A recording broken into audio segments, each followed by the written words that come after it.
topics and opinions expressed in the following show are solely those of the host and their guests and not those of W4CY Radio, its employees, or affiliates. We make no recommendations or endorsements for radio show programs, services, or products mentioned on air or on our web. No liability, explicit or implied, shall be extended to W4CY Radio, its employees, or affiliates. Any questions or comments should be directed to those show hosts. Thank you for choosing W4CY Radio.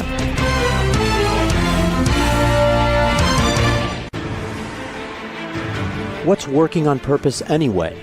Each week, we ponder the answer to this question. People ache for meaning and purpose at work, to contribute their talents passionately and know their lives really matter. They crave being part of an organization that inspires them and helps them grow into realizing their highest potential. Business can be such a force for good in the world, elevating humanity. In our program, we provide guidance and inspiration to help usher in this world we all want, working on purpose. Now, here's your host, Dr. Elise Cortez.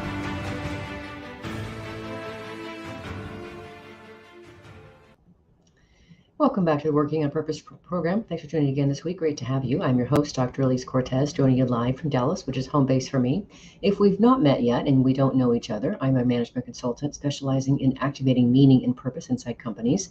My team and I help companies to detect and articulate their purpose, to thread it through their culture and operations. And we work with forward-reaching organizations to develop inspirational leaders who create cultures where people actually want to come to work and do their best. We also provide programs that enable individual team members and leaders to discover and unleash their passion and purpose at work to catalyze fulfillment, engagement, and productivity. You can learn more about us and how we can work together at elisecortez.com. Also, if the content of the show is of interest to you, you may be interested in my next book coming out in March of 2023.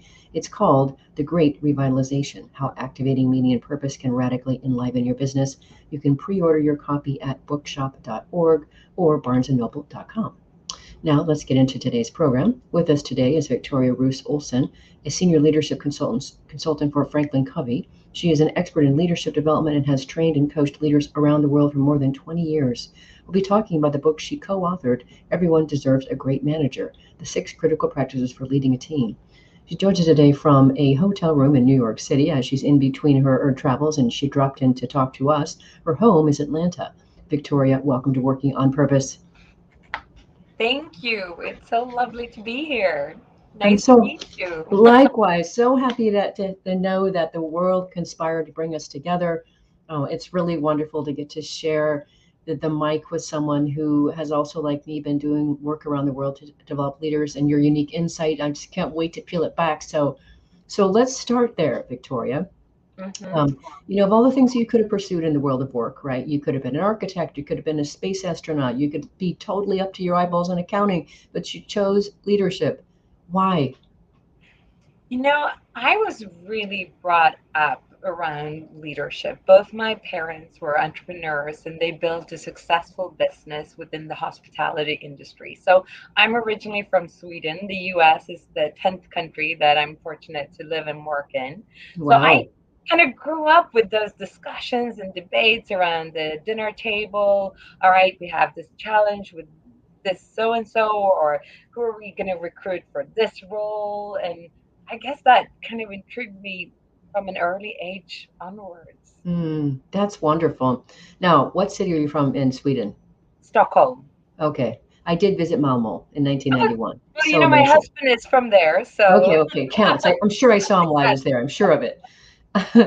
Okay, well, let's now next just start with the promise of what your work and this book has for our listeners and our viewers. And I just really think this is so important to be able to situate.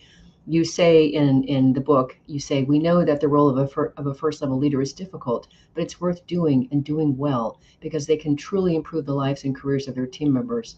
As leaders, they will have an impact, for better or for worse, on their team's ability to successfully overcome challenges. That is right. So what we're talking about here is elevating the impact that these frontline managers have on their people. That's amazing. Right? Yes, it is. And sometimes I used to remind leaders that I meet, and you're even getting paid for this to impact, right? to impact the world in such a beautiful way if you do it right, right? Mm-hmm. When I'm out speaking, my whole thing that I speak on, of course, is passion, inspiration, and purpose, and inspirational leadership as well. And I always talk about how people ache to matter. I don't think anybody gets up, Victoria, getting out of bed in the morning and they're like, gee, I hope I can fly under the radar and nobody will notice I've been on this planet called Earth, right?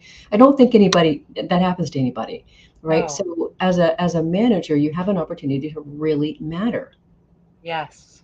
And yet, I think so many are so scared once they get into that first step in their role. And the first sort of when this idea for me from my side came in when I really realized that I wanted to write a book for this first level leader.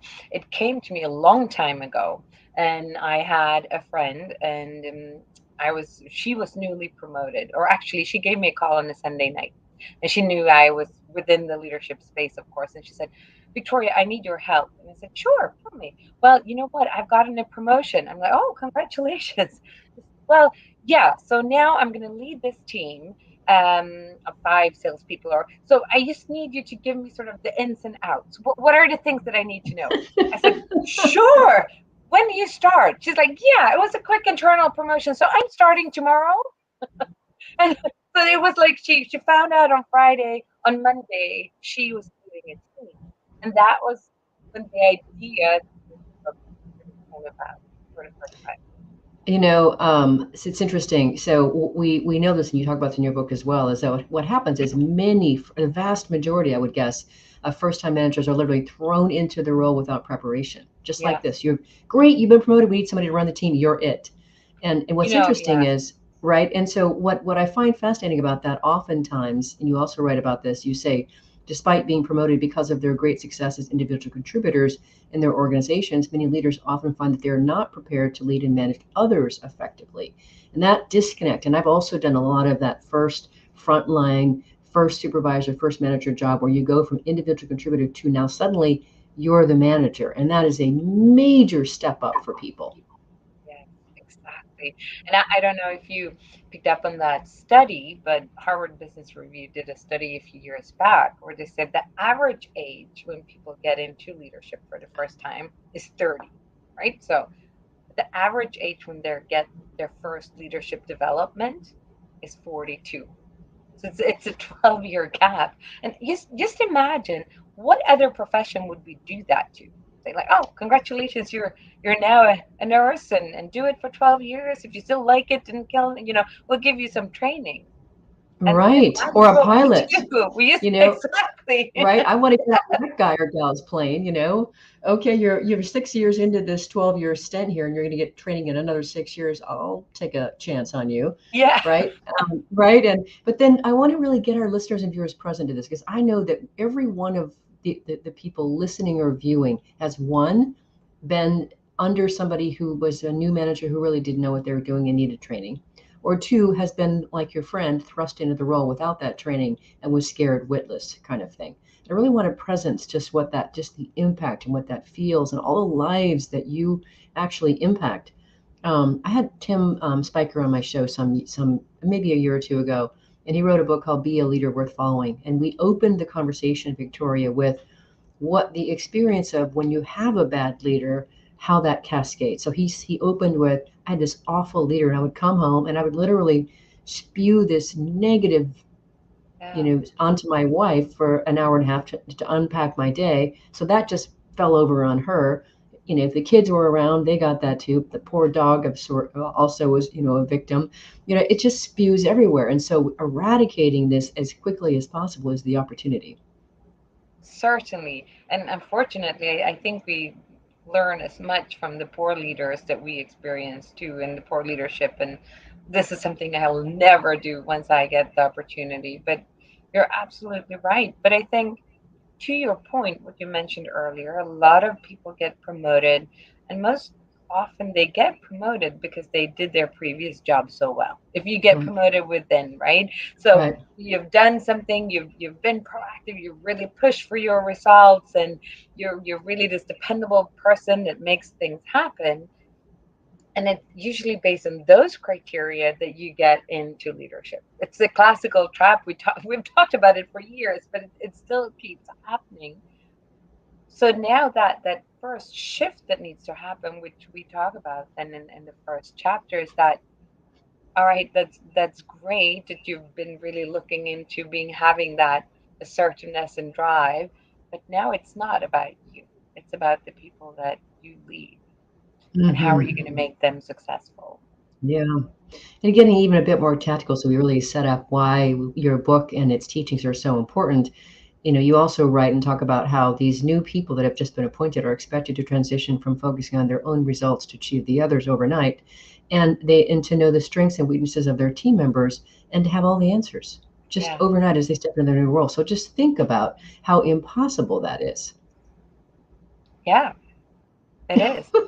And also, and it's interesting to have all the answers, and that's usually what the leaders themselves feel that they have to. But Right. it's also a little Right. bit of a trap because we don't need to have all the answers. That's right. Yeah. But we do certainly feel like that's exactly what we need to, right? From when Right, we they're get into that expecting this role. of me. Those eyeballs are looking at me. Yes, I Yeah, can't tell you. Right, I'm sure. I know, Victoria, you've gotten the same thing over the years that you've worked with leaders, and that there's this feeling of, but I'm supposed to know all the answers. Who told right. you that? Yes. Right?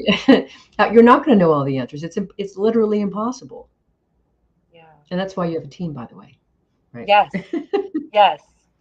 And I do think that's also where if the new leader doesn't get the introduction, doesn't get the help and the support and into to understand what is really expected of them. It's not to have all the answers, but it's to get out the best answers from everyone else. That's really your job. That would make a big difference and have a Hmm. very positive impact. Hmm. Yeah, I also like how you point out just really what these newly appointed managers are up against. And no, they're not going to have all the answers, but they do need to, as you say, make sound decisions under ambiguous conditions, hold Yeah. people accountable, and hit the goals they may have had nothing to do with setting. That's a lot. I mean, that regardless of whether or not you have all the answers, those things are generally tasked upon you, right? And so, what I would be interested to find out, and I don't know if you have the answer to that, just came to my head, is be interested to find out how many people get newly appointed into a manager role and leave within a month or so. I don't know what the numbers are, but it's got to be somewhere in there. Yeah. Me neither, but that's a really interesting question. And I wonder how many maybe stay, but wish they could leave Right, also. right. What did I get myself Yeah, into? yeah, Yeah, yeah. So I think that's really, mentioned that the Harvard Business Review. If you just let that sink in for just a second here, that first leadership role starts generally average about age 30, but you don't get any kind of training until age 42. That is just crazy, right? So, so much of what I'm trying to do in the world, Victoria, alongside you, is to be able to help one create the inspirational leaders that set the foundation for a meaning infused culture, and in so doing they train their managers to come along with, right? And anyway, it is amazing to me. I have working with a client here, who has operations in other cities, and obviously I won't identify them, but I really am amazed that they have been as successful as they have given their human capital practices. yeah. And I just think about how much more successful they would be if they were to start to just That's the incorporate better some of this question. thing, right? Right. When we wrote the book, we really had the first level leaders in mind. That was our target audience. And since then, since it was released, we've actually worked with leaders all levels. I've been working with CEOs, C suites, executive teams, VPs on these fundamental practices. And one thing that I always say to all these leaders that you must understand that if you are a leader of leaders, which they will all be, and maybe of leaders, you one of your most important job is leadership development. Yeah. Yes.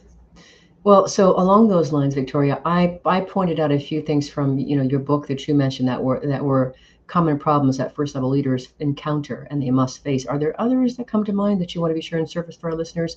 I want to situate this on the front end of our conversation. Of course, after the next segment, we're going to dive into, of course, your practices. But are there other major problems they encounter? I mean, I think some of them are certainly met by the actually all of the different practices that we will be talking about. Okay. But what I certainly feel, and that's the last practice where we really talk about managing our time and energy. I think that one in relationship with well-being is more important than ever. Mm. So because it's hard and a lot of people are stressed, there's a lot of anxiety out there. So how do you balance all your roles so that you can take care of yourself and take care of your team? Thank you for saying that, Victoria, because one of the things that I read about in the Great Revitalization that's coming out next is really part of what I got was COVID was a big kick upstairs, and it made us much more aware and present to our basic fundamental needs, like having health and well-being. We never talked about well-being the way that we have in the last few years, never, right? And so now it's gotten kicked up to a higher level in our consciousness, and I hope, please, let's you and I work together on this and hold the Yeah. world accountable. Let's not go backwards and forget about that. Okay, we No, need this. exactly, exactly. I will share that's sort of a non-scientific research, but since COVID, I started. So I imagine for you as well, a lot of our work turned virtual, and you have that chat function when everyone is logging into to the workshop, and instead of saying, "Hey everyone, how are you doing?" Go to the chat. I started maybe a year and a half ago with the question, "Hey, take a moment, stop and pause and think about what are the three most dominant feelings that you've experienced since you woke up today." Oh my Just so gosh. just so I can get a feel for where you're at. And I say it's not a positivity contest. You can, good and bad, just take a moment, pause, and I can tell you that the answers that we are getting, and I meet leaders from all over the world, and I must say, top two up there is stress and anxiety. Yes. Yes. I mean, there are many happy feelings too, so I don't want to say that it's all negative, but the most common, really, when everyone's sort of rushing in to their room, that's what they're feeling. hmm One, thank you for asking the question, because now you made it a safe space to actually say what, oh, you want to know how I'm actually doing, Yeah. how I feel? Wow.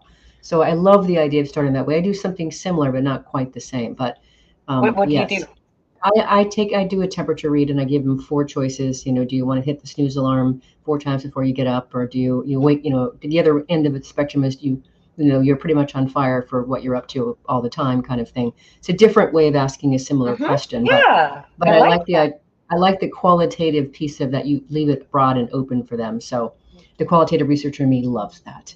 Um, Yes. all right, well, let's grab our first break, and then we'll get into some of those practices.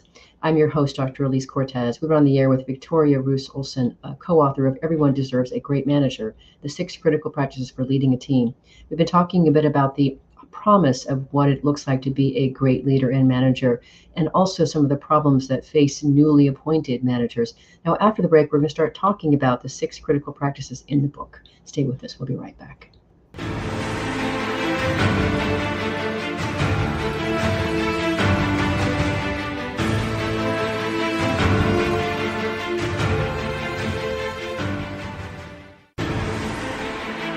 Dr. Elise Cortez is a management consultant specializing in meaning and purpose, an inspirational speaker and author. She helps companies visioneer for greater purpose among stakeholders and develop purpose-inspired leadership and meaning-infused cultures that elevate fulfillment, performance, and commitment within the workforce. To learn more or to invite Elise to speak to your organization, please visit her at elisecortez.com. Let's talk about how to get your employees working on purpose.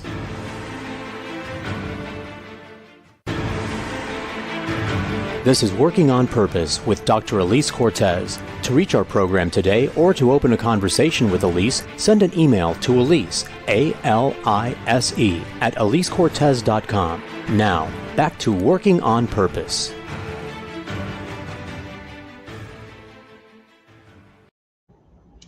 Thanks for staying with us. Before we get back to the program, I'd like to invite you to check out my book, Purpose Ignited. I really wrote that book to awaken readers to their passion and purpose and start them down the transformational path to becoming an inspirational leader to help elevate the cause of their companies.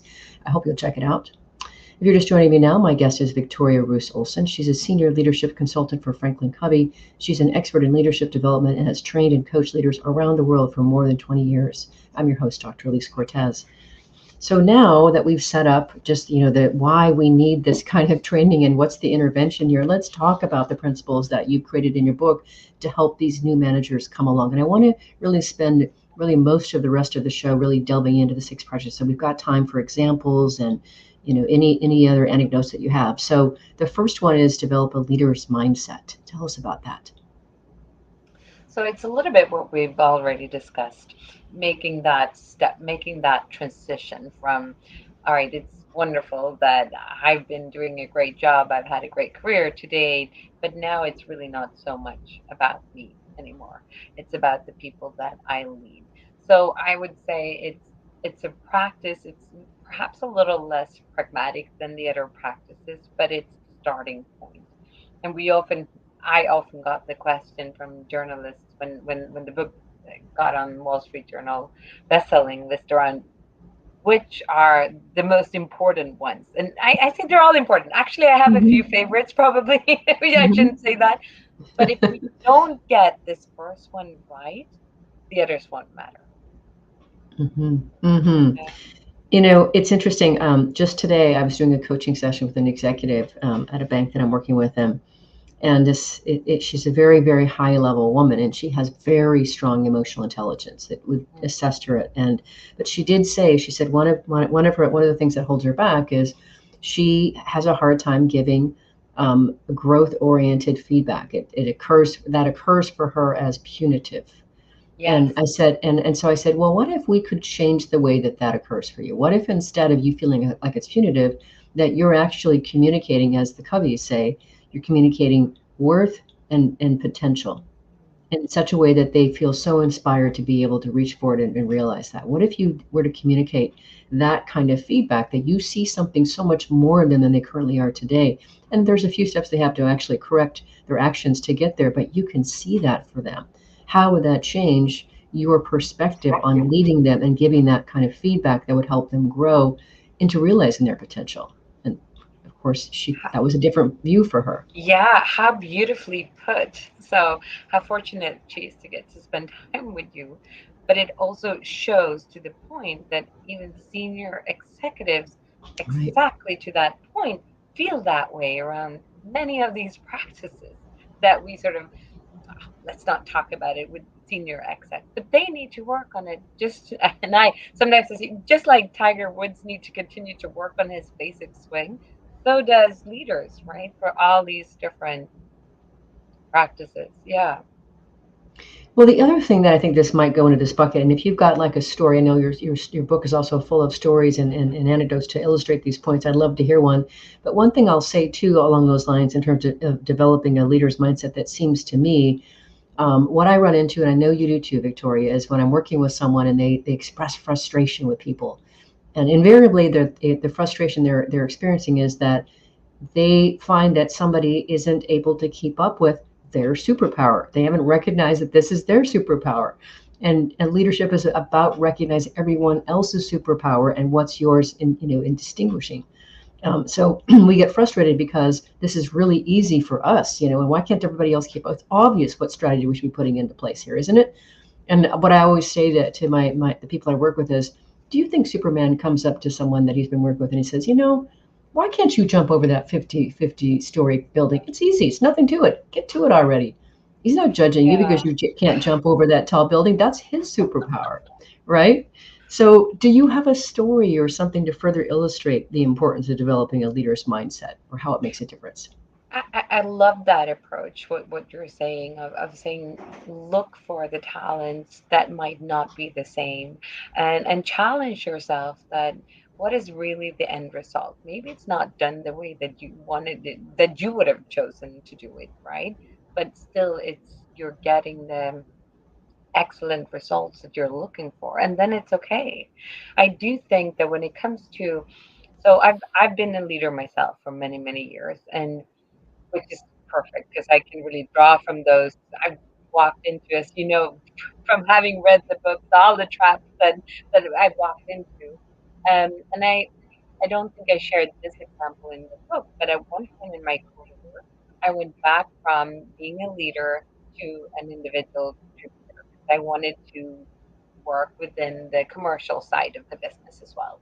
So I did that for about a year or two. I was a key account manager. I was really enjoying it.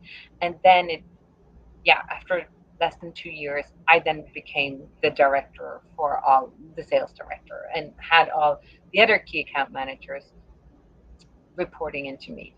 And now what happened is the interesting part. So here I was, extremely passionate about leadership, having trained and developed leaders already for many, many years.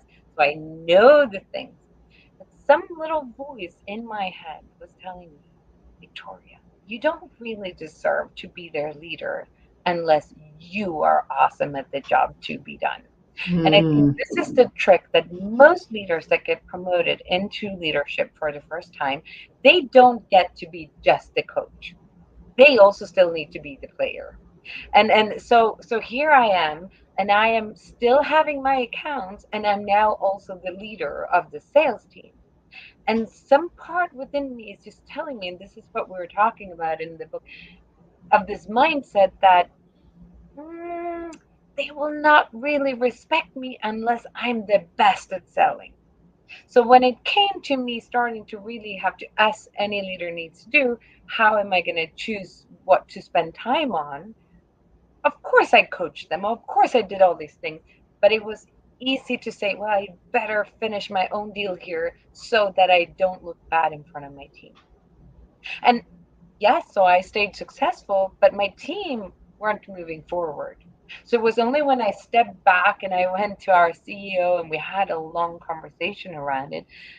And we just really, because I could tell, okay, this is not working. We need to say, guess what? It's okay. Victoria's figures come last. Let's focus on making sure we have a successful team. And I think that shift that had to occur to me, even though I had been a leader before, many, many times I've worked and coached with leaders, I had to remind myself about that. And I think mm, if you are the leader of leaders or coaching leaders, you need to stop and say, what is really the most important? To have one successful salesperson or the big extended sales team really successful? mm. Wonderful. That is a wonderful way to illustrate that point. Okay, great. So that was develop a leader's mindset. Anything else you want to say about that one before we go to the next principle? No, I think what will happen is for every principle, we then have a mindset shift that we need to make. And if you Okay. want to have a change in behavior, it really all starts with your mindset. We can do a lot of things differently, but if we don't really feel that we bought into it, to the example of the person that you were coaching, and she felt like, oh, it's not really nice of me to give someone feedback, right? It's a bit diminishing. If you have that feeling, you're also not most likely going to give beautiful feedback. Right. Right. Absolutely. So they're not the kind that elevates. Mm. Okay, great. Well, then let's talk about the second principle, hold regular one-on-ones. Yes, please. Yes, and yet so many don't. And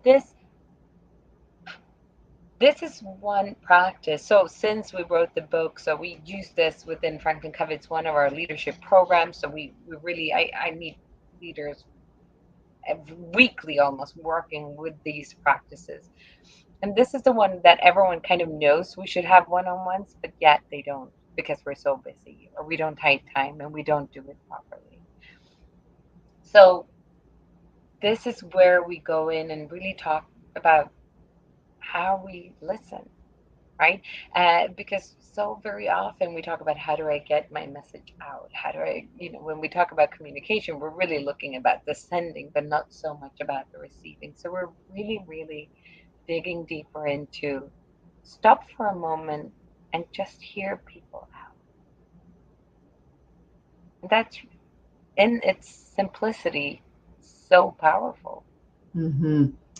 Yes, and I also like too that that you talk about it in your book as you talk about your by conducting these essential meetings effectively that you're able to increase engagement of the team members, better understand team issues, and help team members to solve problems to succeed. So I like the idea, the listening of at least having Yeah, sort of you're looking to understand how are they as human beings, yeah, and that listening and really being present, and you actually care about how they're doing as human beings, by the way, and then but also looking to see what are the obstacles, what's getting in the way, right? yes, So really having sort of a set way of being able to check in like this. It's not just, hey, how's it going, are you happy, ex- you know exactly. Yeah, of course I'm happy. And I usually I use the example because I think many of us have all had one-on-ones that went something like, "Hey, so how was last week?" Right? Good. And what do you have going on this week? Yeah, okay, perfect. And is there anything I can help you with? No? Okay, well, we'll see each other at 3 o'clock anyway, right? Okay, perfect. And that's more of a status update, right? And Right. that's again that mindset shift to say, hmm, I think this is increasingly more and more important because it's so busy. There's so much noise. There's so many things going on. So if we can find that one little pause, if it's weekly or bi-weekly, where there's no other noise, just create space as the leader to be there and just hear the person out. That is magic. Mm-hmm. Mm-hmm. And even architecting questions, and they're like, what did you do this week or whatever, and whatever the time period was that just really lit you up, right? Because we're looking to see where can we activate these people, right? They probably have, they do have skills that they don't know that they have. So if we're listening for what did they do, and then when they really got turned on, Yes. and then where did they found themselves like going, I want to poke my eyeballs out. I just can't do that again. What find those things out, right? Because maybe somebody else on the team wants to do that work where it doesn't occur for them as poke my eyeballs out. I want that work, right? And so if we can, this is where the engagement increases, right? If we can get them to do more of those kinds of things that turn them on, Yes. and repurpose or reassign those tasks that don't. Wow, doesn't that sound like a great manager to have? That's a manager I want. Yes, me too. But to your point, what you said earlier, it's not about replicating your own superpower. You're already there. So, what are the superpowers of Right. others? And sometimes you need to be the one helping them to discover those superpowers. And that's all in the one on ones. Hmm. One of Yeah. the things I often say, Victoria, is, and I say this all the time, I fundamentally, to my last little toenail, believe that work is not a four-letter word. It's not something that is a disdainful thing that we have to do. It is actually, one, the way we spend our lives, and two, Yes. has the potential, the greatest potential for activating us to be able to realize our potential. It's the great sandbox of life. So the more that we leaders and managers can make that experience just that, where they're reaching for the stars, they get to realize their potential, they get to see how glorious they are. That's the opportunity. Yeah. Yes. And just to be heard and seen, and that makes such a massive impact on so many people. And it's so Mm-hmm. simple, it's Mm-hmm. not more complicated. It is, and it's so beautiful when you can see someone, and you that experience of being seen is so sticky and connective between those people, right? It's the delicious juice of life, Victoria. All right, well, let's grab our second break here so we can cover the other four principles. I'm your host, Dr. Elise Cortez. We've been on the air with Victoria Roos-Olsson, co-author of Everyone Deserves a Great Manager, the 6 critical practices for leading a team. We've been talking about 2 of the principles. After the break, we're going to cover the other 4. So stay with us. We'll be right back.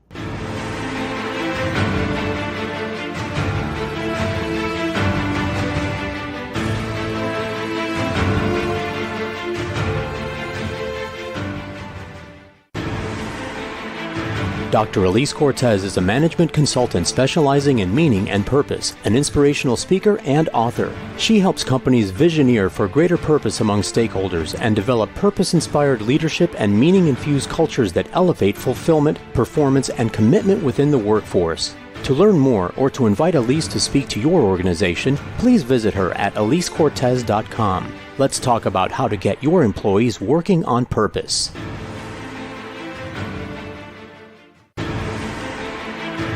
This is Working on Purpose with Dr. Elise Cortez. To reach our program today or to open a conversation with Elise, send an email to Elise, A-L-I-S-E, at elisecortez.com. Now, back to Working on Purpose.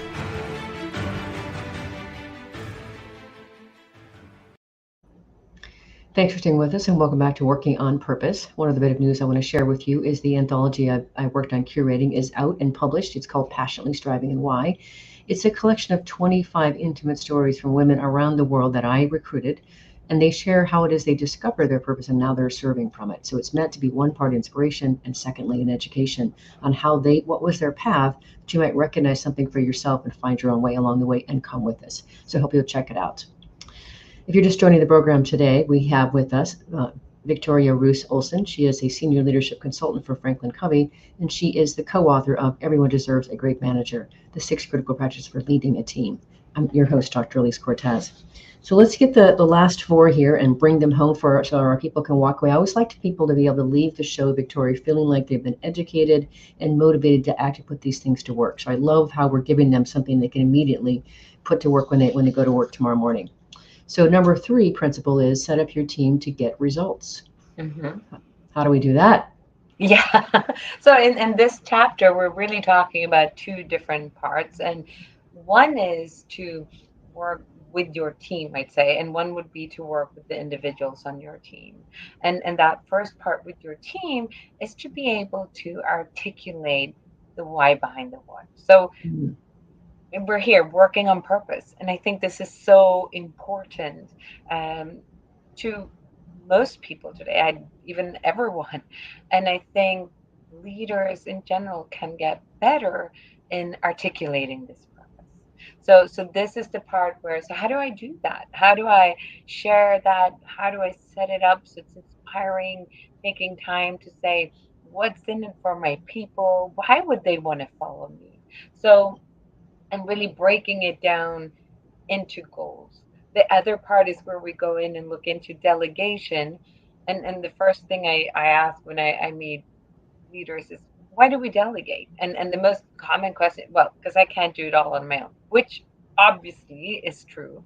Right? But also, and by the way, really important. So it is good because some are even struggling with that, right? But the other part is, if you delegate right, it can be one of your best tools to grow your team to become even stronger. No question. And right. And I even say, so what would happen if your team, if you continue to delegate to whoever is doing whatever they're doing already, right? And just keep repeating doing the same thing, what's going to be the long-term impact? And of course, everyone's like, well, we'll stagnate. We're really actually will fall behind. So how could delegation not just be that thing that some are struggling with because it's weird because now I have to tell you what to do. But in reality, see it as, wow, this is how I can grow you and help you develop and go further and learn new things and use your superpowers that we discovered in practice too. Mm-hmm. Mm-hmm. Yeah, and here's the thing, right? And you and I know this extremely well from the work that we do. Is when we ask our people in our sessions to delegate meaningfully to grow their team, one of the first bits of resistance we get is, but they won't do it as well as I do. Yeah. And and Yes. and and so what I like to push back on them and say is, yeah, what if they do it better than you? Won't you be wonderfully surprised? They might not do it the way that you do it, but that's not required. That's not necessary. It's that the job gets done. And it might be messy the first few times, but that's what growth is, right? Yeah. And so being And willing to have that, the leadership mentality that you said before, to let go of perfection and be open to this, the messiness of humanity and as people grow and learn and find their way. and to that point, I think you're spot on here. It's also the fact that right now, as the world is changing, a lot of more senior leaders, when we talk about hybrid work and in office, we want to see people do it. But in reality, what if we change that paradigm and say, I'm looking for the result. I'm Hmm. here and to support you in the how, but that's not really what matters. I think it's a shift in mindset that we need to go through. Oh gosh, how much time do we have on there together, Yeah. Victoria? This is so great. So one of the things I also write about in the book is, I do firmly see how the COVID pandemic and spending more time doing remote or hybrid work Yeah. has forced a lot of managers to remove themselves from a presence fixation Yes. to a performance fixation. So Yes. presence means I have to see you, I have to see you doing it, to believe that you're actually working and that you'll come through for me, to the actual performance. What did you actually produce? Right. And then that is a severe paradigm shift. Yes. Yes. I agree. And Right. I hope that to your point that we won't go back now and stagnate, but to continue to move forward, because this can really have a pretty positive impact on how we do work. I think we're fortunate we get to live in a time where things are changing and finally move away from this sort of industrial revolution into new ways of doing Please, can we? I'm game. I've got my space suit on. I'm ready to go, Victoria. Let's do it already. Yes. Okay, so one way to another thing to help with that, of course, is principle number 4, create a culture of feedback. Yes. Yes. And this is this is one of the practices where I feel extremely passionate about. And I think we've already touched on the fact that many dread giving feedback. I've seen research that says that if someone tells you the words, I'm going to give you some feedback, you have the Right. same physical reaction as if someone would come from behind on the night and touch us like in the dark, and we go, oh, that's the feeling that we have. So, and we know that. So hence we're like, okay, I don't want to help anyone else go through. So how do you work with that? So we really look into that, the skills, and here I think a lot of people in general struggle with how do I do this. Mm-hmm. Mm-hmm. So I don't know. Do we have time to go in? Or but that's those are the skills that we look into, and I think the most common is that we forget to really start out by asking. So let's say you have someone and say, how did you think it went, right? And just it doesn't, and see that whole picture, and then look at the behavior, not this is who you are, but this is what I saw, this is what I observed. And then I always say, remember the impact. What's the impact of that behavior? Because that's where you sell the behavioral change, because it's all about influence at the end of the day.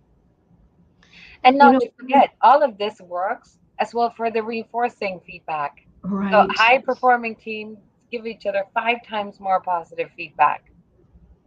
Isn't that Right, amazing? right, exactly. No, that's amazing. I don't think I knew that stat. I love that. But one of the things that I have to say, we it takes effort and energy to give ongoing feedback. Let's start with that. So creating a habit around that, creating a Yes. practice around that is Culture. really, really important. Just because things are going great doesn't mean that you shouldn't be saying thank you. And here's why I really appreciate your efforts and how you make a difference to us realizing our purpose and serving our mission. I have to say I'm really proud, Victoria. There's a few leaders I'm working with right now, and I'm so proud of being with them on their journey and seeing how they develop their capacity to give feedback. Such that here's what happens is they get a new team, and they find themselves with these people on the team, and these people now have been given the rubber stamp through all the other previous managers, and nobody has taken the time, effort, or heart to actually give them real feedback, constructive or appreciative feedback. So they've been rubber stamped. And so now they've gone, say, 5, 10, 15 years in their career, and nobody has ever intervened to say, this behavior, this set of activities that you're doing is actually tripping up your career. Yeah. And so I've been working with a few of these leaders and helping them develop the skills to be able to give that meaningful feedback that is given in a way that says, I care about you and I Yeah. want you to grow. And these are the things that are getting in your way, and I can help you with them. And then to have that person say, you are the first manager that's ever told me that. Nobody in my whole career has ever given that feedback. And now I can see how it has hampered my progress in my career and why I didn't get the promotions that I wanted. So being able to develop that capacity to give that constructive feedback out of concern and care and love is such an opportunity. And people don't do it because they don't have the skills. Yeah, exactly. And we think that it should come natural just because we become leaders, but it doesn't. We need to practice it and we need to prepare. And I always say, don't go into an important feedback conversation without having prepared. Right? No. Write it down. What are you going to say? What are you going to ask? If you can't write it down, you're not ready, because it shouldn't be spontaneously. It should be specific. That's how it's helpful. I think that's a great one liner right there. If you can't write your feedback down, you're not ready to give the feedback. I think Yeah. that's just golden, It's the Victoria. ultimate test, All right. right? Yeah. And Okay. another thing on the topic of feedback that I think is extremely important is if you want to have a culture of feedback as a leader, you need to start and go out and ask for feedback.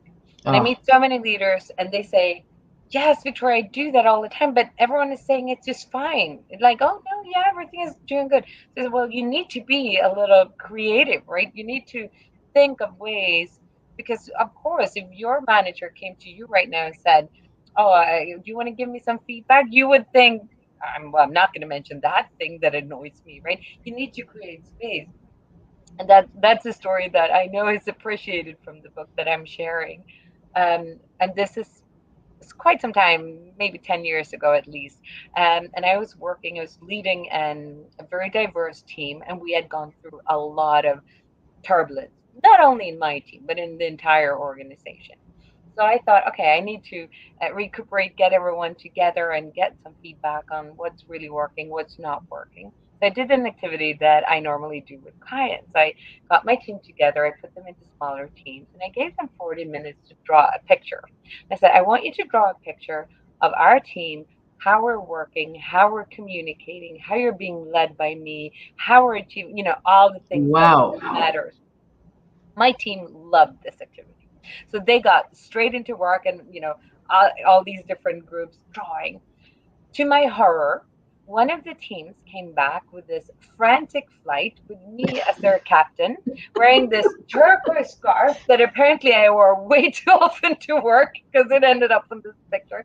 And everyone sort of doing these crazy duties, right? So obviously that wasn't a highlight of my leadership career to see that that's how my team felt. And we had burning houses, we had, the lot.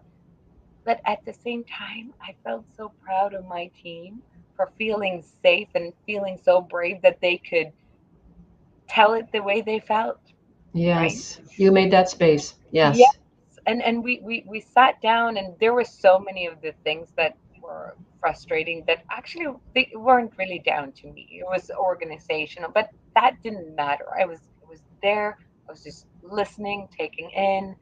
There's the second part of the activity where you look like, okay, so what should it look like? And then the third is, so how do we go there, right? But the truth of the matter is that that day really changed the culture of feedback in our team.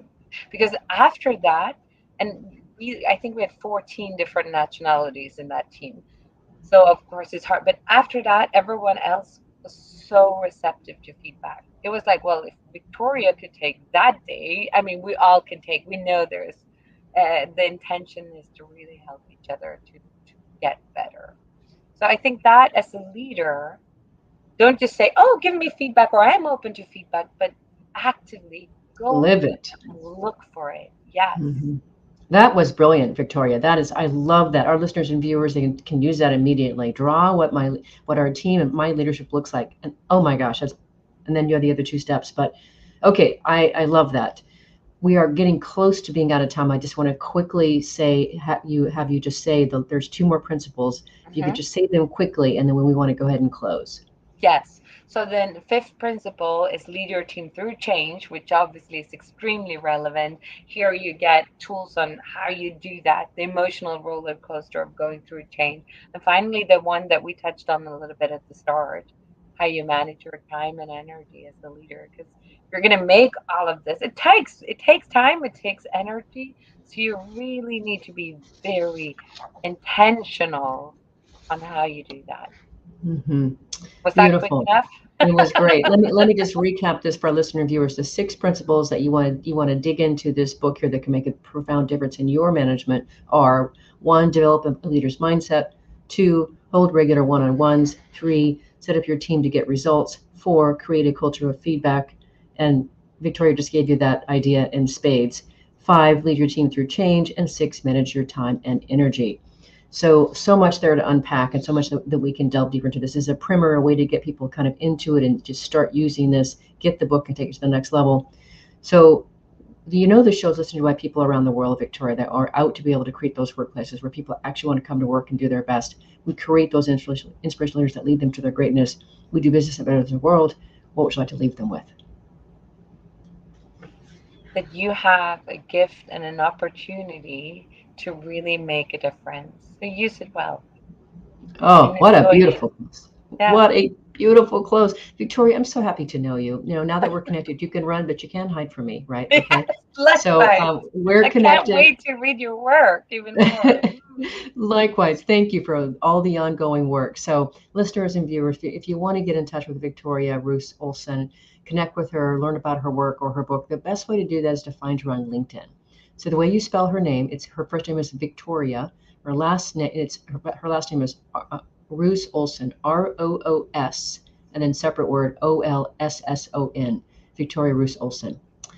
Last week, if you missed the live show, you can always catch every recorded podcast. We're on the air with Frank O'Connell talking about his book, Jump First, Think Fast, which features his unconventional approach for high performance through his strategic thinking, brand building, breakthrough marketing, and new product ideas. It was phenomenal. It was like reading a memoir about his career. It was fantastic. Next week, we'll be on the air with Alden Mills, a 3-time Navy SEAL platoon commander and longtime entrepreneur, talking about his book, Unstoppable Teams, the 4 Essential Actions of High Performance Leadership. See you there. Remember that work is an integral and important part of our lives and can be one of the best adventures and means of realizing our potential and making the impact we crave. So let's work on purpose. We hope you've enjoyed this week's program. Be sure to tune into Working on Purpose, featuring your host, Dr. Elise Cortez, each week on W4CY. Together, we'll create a world where business operates conscientiously, leadership inspires impassioned performance, and employees are fulfilled in work that provides the meaning and purpose they crave. See you there. Let's work on purpose.